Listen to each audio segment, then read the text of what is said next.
నన్ను గుడికి తీసుకెళ్తున్నందుకు నాకు చాలా సంతోషంగా ఉన్నానమ్మా. ఇంకా మీరు చాలా సంతోషంగా ఉంటారు.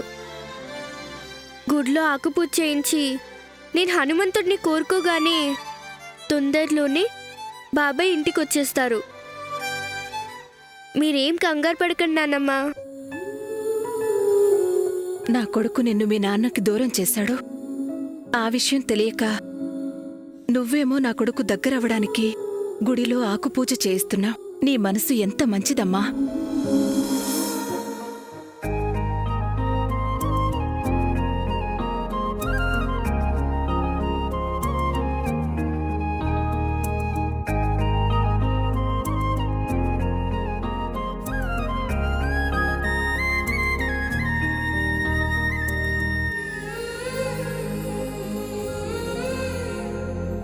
నమస్కారం మేయర్ గారు.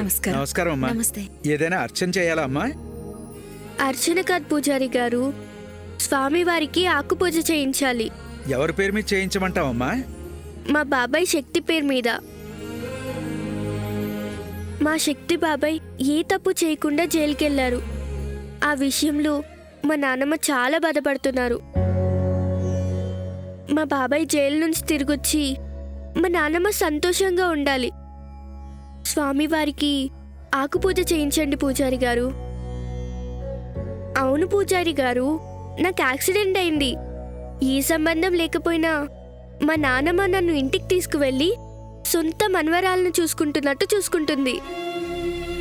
నాకు రోజు సేవలు చేస్తుంది. నేను బాగుండాలని రోజు దేవుణ్ణి కోరుకుంటుంది. అంత మంచి మనిషి మా నాన్నమ్మ. అలాంటి మా నాన్నమ్మ చాలా బాధపడుతుంది. అందుకే ఆకుపూజ చేయించాలని మా నాన్నమ్మని కూడా తీసుకొని వచ్చాను. ఇదిగోండి. గోత్రనామాలు చెప్పండి అమ్మా.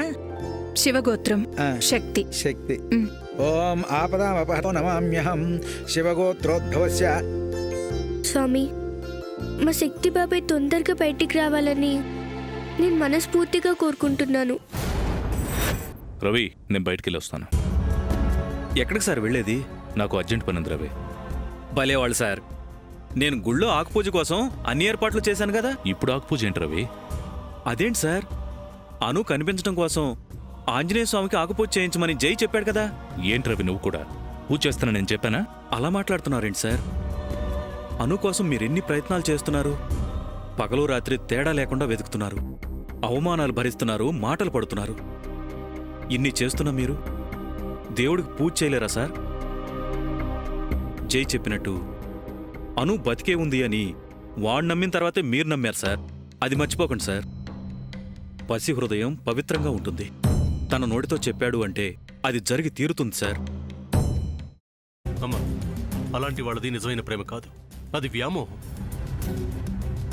ఎగ్జాక్ట్లీ చిన్నత్త. నిజంగా ప్రేమించుకున్న వాళ్ళు అలా చేయరు. ఎంత మనసు విరిగిపోతే కన్న కూతుర్ని పట్టుకొని మా దృష్టిలో చచ్చిపోయా ఉంటుందా తల్లి? అది సరే అమ్మా, తన కూతురుతో తన మాట అనేటప్పుడు ఆమె మాటల్లో వ్యథ, కళ్ళల్లో బాధ గమనించావమ్మా? పెద్దబాబుకు బర్త్డే విషెస్ చెప్పు కూడా వెళ్ళాం కదా. ఊరికే ఎలా కాలిపోతుంది? మంట పెడితేనో పడితేనో తగలబడుతుంది.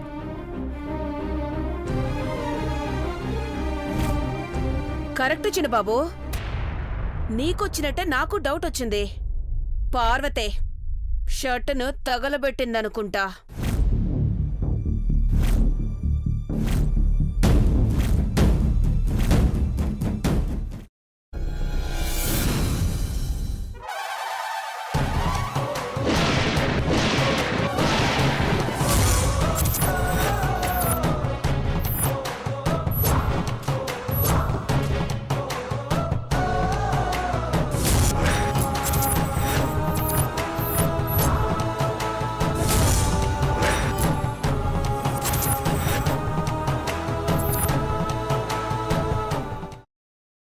తర్వాత పొట్టు తీసేసి చాప్ చేసి పక్కన పెట్టుకోవాలి.